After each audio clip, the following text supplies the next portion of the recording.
If you've ever wondered how the pros write vocal melodies and top lines, stick around because we're going to take a look at how one of the best top liners in the business does it. See ya. Hi, I'm Tony from SongWriters Chop Shop.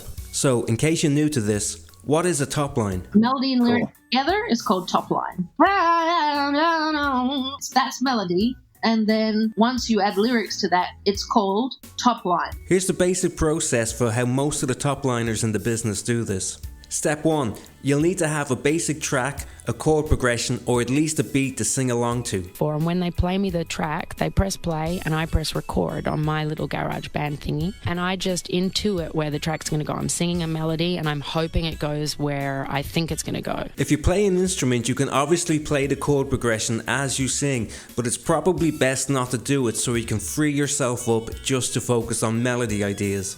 Step 2. Loop the track in your DAW. Most chord progressions will be between 2 and 8 bars long. So let's say we're working with an 8 bar progression.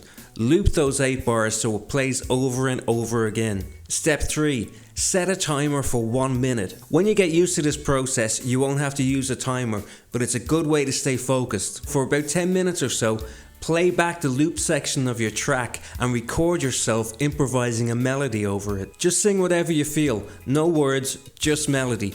And every time that 1 minute timer goes off, try a different approach to the melody. Sing every melody that comes into your head, trying something different every 1 minute.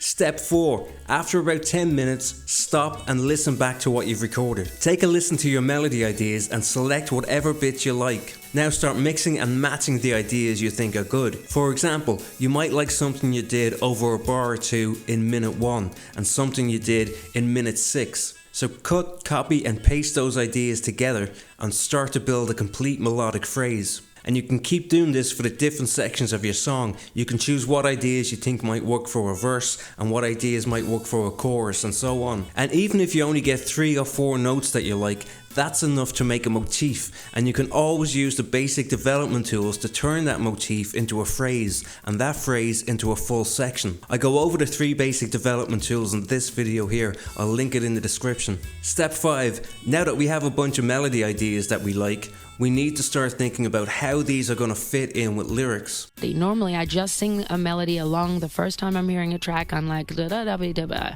and then after I've done the melody, I go back and I shape the words to the melody.